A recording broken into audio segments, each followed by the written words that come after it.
Bom dia a todos, que a paz de nosso Senhor e Salvador Jesus Cristo esteja contigo, meu irmão e minha irmã. A mensagem de hoje tem como tema a comunhão diária com Deus. E nós vamos abrir a palavra de Deus em Lucas 11, versículos 3 e 4, primeira parte, que relata a oração do Pai Nosso. Mas vamos ler exatamente essa parte, que diz assim: O pão nosso de cada dia nos dá hoje. Perdoa as nossas dívidas, assim como nós perdoamos aos nossos devedores. Eu quero dizer para você que a oração eficaz significa comunhão diária com Deus. Quando a vida espiritual de uma pessoa começa a se deteriorar, geralmente sua causa remonta à falta de oração constante todos os dias. Deus precisa trabalhar com o material que lhe é oferecido. E se a pobreza de material a seu dispor, ele pouco pode fazer. A real substância na oração. Em Apocalipse 8:3 está escrito que Deus guarda as orações dos seus santos para usá-las no tempo oportuno. As orações do povo de Deus são parte vital da execução do seu plano na terra. O pão nosso de cada dia dá-nos hoje. Não nos mandou Jesus orar por um ano de abastecimento, nem por um mês, nem mesmo por uma semana. Ele quer que diariamente estejamos dependentes dele. Quer que diariamente sintamos carecer de força da sua presença, do seu poder sustentador. A grande lição da dependência de Deus aprendemos no conceder maná aos filhos de Israel. Iriam receber provisão suficiente só para um dia. Ninguém podia suprir-se dele para alguns dias, nem o acumular para o futuro. Os que tentaram fazê-lo verificaram que o maná gerava germes e se tornava impróprio para o consumo humano. Os planos de Deus incluem dependência diária dele. Sem ele, nada podemos fazer. Daniel é uma ilustração esplêndida do homem que aprendeu o segredo do bom êxito. Sua vida abrangeu um século durante o qual dinastias se ergueram e caíram. Certa vez, foi condenado à morte, juntamente com todos os sábios da Babilônia. Foi lançado na cova dos leões. Porém, todas as vezes teve a vida milagrosamente preservada, porque o Espírito de Deus habitava nele. Admiravam-no e respeitavam-no reis e rainhas. Sempre que surgia uma emergência, iam procurar nele socorro. Durante boa parte de um século, sua vida influenciou nações. Sua indomável coragem e sua fé levaram reis a reconhecerem o verdadeiro Deus. Qual o segredo de Daniel? A oração significava muito em sua vida. Não corria a buscar Deus somente quando alguma crise surgia. 3 vezes ao dia, encontrava-se com Deus e rendia-lhe graças. Com ele, a oração era um assunto vital de todos os dias. Quando Daniel era jovem, ele, juntamente com muitos outros, tinha sido deportado de Jerusalém pelo rei da Babilônia. A grande tristeza do seu coração era a tragédia que sobreviera sobre o seu povo. Daniel, no entanto, tinha fé para crer que Deus podia remover aquele monte. Dedicou-se à oração e ao jejum. E a Babilônia, o monte que destrói, foi removida. Deus levantou o rei Ciro para realizar o seu propósito. Ciro derrubou o reino da Babilônia e pouco depois decretou a restauração de Jerusalém. A regularidade da vida de oração de Daniel nunca deu ao diabo uma oportunidade de abrir uma brecha. Daniel comprovou que o homem pode viver durante um século e ter vitória durante cada hora dele. O efeito poderoso da oração diária é revelador na vida de Cristo. Ele não deixava nada interferir em sua comunhão regular com Deus. Às vezes, era necessário levantar-se cedo de manhã, antes das pessoas chegaram a ele, a fim de encaixar o seu horário de oração. Quando uma grande decisão estava para ser tomada, ele ia até um lugar remoto, onde podia ter privacidade e passar horas em oração. Ao nos aproximarmos do trono da graça, precisamos ter certeza de que os nossos pecados serão perdoados. A oração que vem antes de todas as demais orações é: ó Deus, sê propício a mim, pecador. A primeira oração do pecador é pedir a Deus que perdoe os seus pecados. O pecado não confessado é a razão por que alguns cristãos deixam de receber respostas às suas orações. Davi conhecia de perto o assunto. Ele mesmo tinha cometido um pecado grave, mas o manteve em segredo até Deus desmascará-lo. Davi descobriu que as suas orações não estavam sendo atendidas. Quando seu filhinho ficou doente, Davi clamou ao Senhor pedindo a sua recuperação. Mas o seu pecado formava uma barreira entre ele e a resposta. Felizmente, Davi acabou se arrependendo e foi restaurado.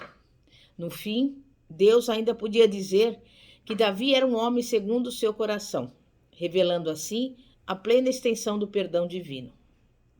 A confissão é o elemento mais importante na oração. À medida que estudamos o registro bíblico, vemos que os homens que tinham mais poder com Deus eram aqueles que confessavam seus pecados e fracassos. Na história de Daniel, nada foi registrado contra sua conduta. Mesmo assim, sua confissão de pecados é uma das mais profundas narradas na Bíblia.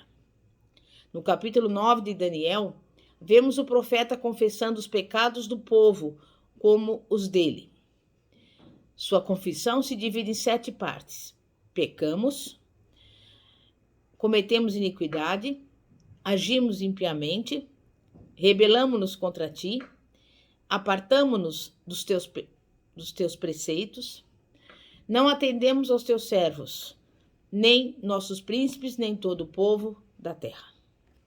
E foi durante esse período de confissão que o anjo Gabriel lhe apareceu e lhe mostrou a visão das 70 semanas, que revelou a Daniel que o seu povo voltaria do cativeiro dentro em breve e reedificaria Jerusalém. A visão também lhe revelou um tempo em que o Messias de Israel apareceria. Jó estava nas cinzas, lastimando seus infortúnios, e o tempo todo procurava provar que era um homem muito justo. Mas foi quando ele confessou seu pecado e disse: eis que sou vil. Foi que Deus o curou e virou o seu cativeiro.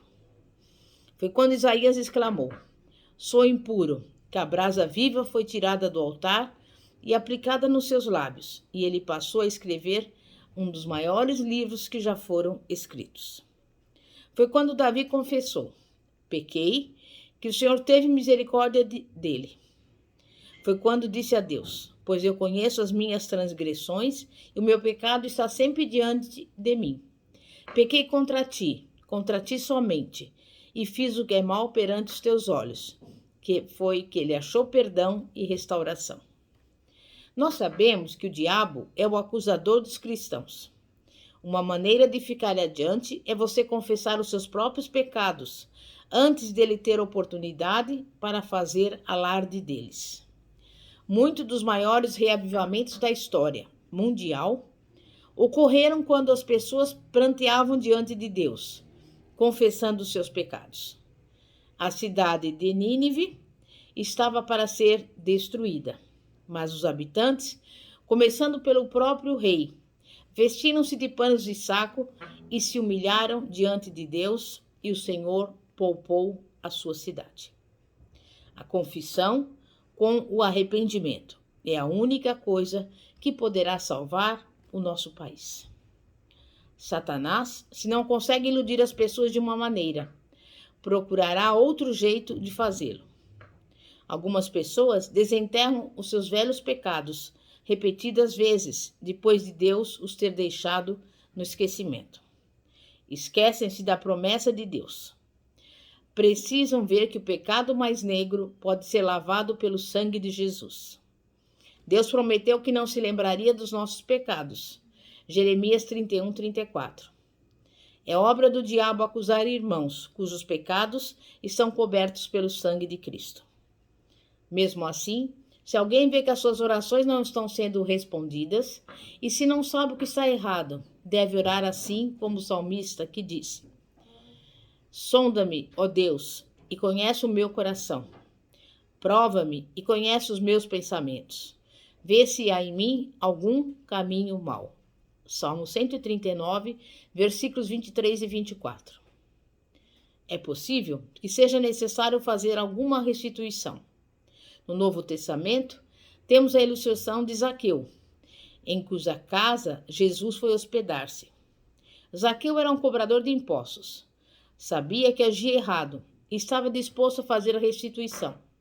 E disse ao Senhor: Senhor, resolvo dar aos pobres a metade dos meus bens. E se em alguma coisa tenho defraudado alguém, restituo 4 vezes mais. Alguns não recebem respostas às suas orações porque têm ídolos. Qualquer coisa que desloca Deus do primeiro lugar em nossas afeições é um ídolo. Um homem pode amar o seu dinheiro, a sua popularidade, o seu lar ou a sua família mais do que a Deus, e isso torna-se ídolo para ele. O Senhor disse a Ezequiel a respeito dos anciãos do povo que inquiriam do Senhor: Filho do homem, estes homens levantaram seus ídolos dentro do seu coração. Tropeço para a iniquidade que sempre tem eles diante de si? Acaso permitirei que eles me interroguem? Ezequiel 14, 3. Irmãos, irmãs, Deus não escutaria as orações dos homens que mantêm ídolos no seu coração. E para ter poder com Deus, deve-se colocá-lo em primeiro lugar, ou seja, acima de tudo na nossa vida. E é o que nós precisamos a cada dia fazer, consultando o nosso coração, para ver se não há um caminho mau, confessando os nossos pecados, para que possamos desfrutar das bênçãos do Senhor, em nome de Jesus. Amém? É momento de oração. Santíssimo Deus e poderoso Pai, Pai de nosso Senhor e Salvador Jesus Cristo, neste momento estamos aqui diante de Ti, confessando os nossos erros, as nossas falhas, as nossas transgressões, as nossas iniquidades. Mas nós sabemos que é a Tua palavra que nos promete que se confessarmos nossos pecados, o Senhor é fiel e justo para perdoar os nossos pecados e nos purificar de toda injustiça. E neste momento estamos aqui sabendo que Tu és poderoso para nos dar toda a sorte de bênçãos, porque para Ti não haverá nada demasiadamente difícil. E neste momento entregamos a Ti a nossa vida, a nossa casa, a nossa família, o nosso ministério, tudo que pertence a nós. E Te pedimos que o Senhor venha fazer a grande obra na nossa vida, em nome de Jesus. Amém e graças a Deus. Pastora Fátima, da Igreja Evangélica Apostólica Poder de Cristo. Que a paz de nosso Senhor e Salvador Jesus Cristo esteja contigo. Amém. Glória a Deus. Aleluia.